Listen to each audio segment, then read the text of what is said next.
মূসা আলাইহিস সালাম বলেন ঠিক আছে, আমাদের মাঝে আল্লাহ পাক সাক্ষী হিসেবে যথেষ্ট। এবার সেখানে মূসা আলাইহিস সালাম তার সংসার শুরু করলেন। 10 বছর অতিবাহিত হলো। তারপরে এখন মিশরে ফিরে যাওয়ার পালা। মূসা আলাইহিস সালাম তার স্ত্রীকে নিয়ে কোথায় যাচ্ছেন এখন? মিশর, তার হোম টাউন, ঠিক আছে, মাদারল্যান্ড। কিন্তু যাত্রা পথে তুয়া উপত্যকায় বিভিন্ন কিতাবে এসেছে তার স্ত্রীর প্রসব বেদনা শুরু হয়। তখন তিনি আগুন তালাশ করতে থাকেন। আগুন তালাশ করতে করতে আস্তে আস্তে তিনি এমন একটা জায়গার দিকে চলে যান, তুয়া উপত্যকায়, যেখানে দেখেন যে গাছের উপর আগুন জ্বলছে। এবং তখন আগুনকে ফলো করতে করতে হঠাৎ তিনি এক গায়েবী আওয়াজ শুনতে পান। আওয়াজটা হচ্ছে এমন, আমি একটু পড়ে শোনাই। আওয়াজটা হচ্ছে এমন যে ইন্নী আনা রব্বুক ফাখলা'না আলাইক ইন্নাকা বিল ওয়াদিল মুকদ্দাস তুয়া। এই আওয়াজটা আল্লাহ পাকের। কার আওয়াজ? সুবহানাল্লাহ। আল্লাহ পাক মূসা আলাইহিস সালামের সাথে কথা বলছেন এই জায়গায়। আল্লাহ পাক বলছেন, নিশ্চয়ই আমি তোমার রব, তোমার জুতা খুলে ফেলো, কারণ তুমি একটা পবিত্র উপত্যকায় আছো।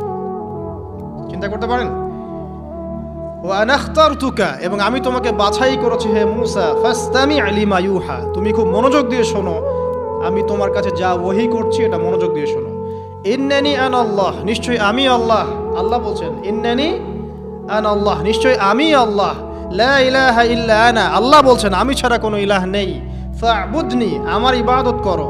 ওয়া আকিমিস সালাতা লিযিকরি, আমার স্মরণের জন্য সালাত কায়েম করো। ইন্নাস সাআতা লাআতিয়াতুন, নিশ্চয়ই কিয়ামত অবশ্যই আসবে। আকাদু উখফিহা, আমি এটাকে গোপন রেখেছি। লিতুজজা কুল্লু নাফসিন বিমা তাসআ, যাতে করে প্রত্যেক নফসকে তার প্রতিদান দেয়া যায়। ফালা ইয়াসুদ্দান্নাকা আনহা মান লা ইউমিনু বিহা ওয়াত্তাবা হাওয়াহু ফাতারদা, যারা প্রবৃত্তির অনুসরণ করে তারা যেন তোমাকে এই বিষয়টার প্রতি ঈমান আনা থেকে দূরে রাখতে না পারে। আল্লাহ পাক এই পর্যন্ত বললেন। এরপর আল্লাহ বলছেন, ওয়া মা তিলকা বিয়ামিনিকা ইয়া মূসা, মূসা তোমার ডান হাতে এটা কি? মূসা আলাইহিস সালাম বলছেন যে ক্বালা হিয়া আসায়া, এটা আমার লাঠি। তার সাথে কি ছিল? একটা লাঠি।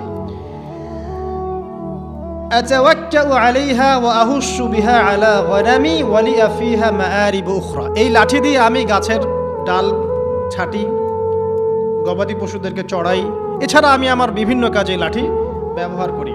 আল্লাহ পাক বলছেন ক্বালা আলকিহা ইয়া মূসা, মূসা এটা নিক্ষেপ করো দেখি, হাত থেকে ছুঁড়ে মারো। মূসা আলাইহিস সালাম ছুঁড়ে মারলেন। ফাআলকাহা, তিনি ছুঁড়ে মারলেন। ফাইদা হিয়া হাইয়াতুন তাসা, সাথে সাথে লাঠিটা ছোটাছুটি শুরু করলো সাপের মতো। অন্য সূরায় আছে এই দৃশ্য দেখার সাথে সাথে মূসা আলাইহিস সালাম উল্টা দিকে দৌড় দিয়েছিলেন। স্বাভাবিক, ভয় পাওয়া স্বাভাবিক। তো তখন আল্লাহ পাক বলেছিলেন যে তুমি ভয় পেও না, আমার কাছে নবীগণ ভয় পায় না। ঠিক আছে, অন্য সূরায় এগুলো আছে, আমি শর্ট করে বলছি। এরপরে আল্লাহ পাক বললেন ক্বালা খুযহা ওয়া লা তাখাফ, তুমি এটাকে ধরো, এটাকে ভয় পেও না। সানুঈদুহা সিরাতাহাল উলা, তুমি ধরা মাত্রই সেটা আবার লাঠিতে রূপান্তরিত হবে। আরেকটা কাজ করো, ওয়াদমুম ইয়াদাকা ইলা জানাহিক, তোমার হাতটাকে বগলের নিচে নিয়ে যাও। তাখরুজ বাইদা মিন গায়রি সু, এটাকে বের করো, তারপর দেখবে এটা স্বচ্ছ আলো প্রদান করবে। সুবহানাল্লাহ। বগলের মধ্যে হাত নিয়ে আসো, হাতটাকে বের করো, দেখবে হাত থেকে স্বচ্ছ আলো বের হবে। এই দুইটা মুজিজা আল্লাহ পাক তাকে দিলেন। আয়াতুল উখরা, এটা আরেকটা নিদর্শন। তো এখানে কি হলো? মূসা আলাইহিস সালাম নবুয়ত পেলেন। Shortcut key? মূসা আলাইহিস সালাম কি পেলেন? নবুয়ত পেলেন। নবুয়ত পাওয়ার সাথে সাথে আল্লাহ পাক তাকে দুটো মুজিজা দিলেন। একটা হচ্ছে লাঠি, আর একটা কি? হাত বগল থেকে বের করলেই কি হবে? আলো বের হয়ে যাবে। এবার তার ডিউটি কি?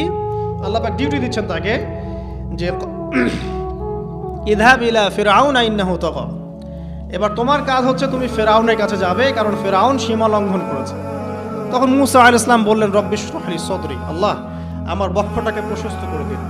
মানে আমার তো সেখানে যাওয়ার সাহস হচ্ছে না, আমি তো সেখানে ওদের দৃষ্টিতে একজন খুনের আসামি, ওদের দৃষ্টিতে ওরা তো আমাকে পেলে হত্যা করে ফেলবে। আল্লাহ পাক বলছেন কাল্লা, কখনো না, তারা তোমাকে হত্যা করতে পারবে না।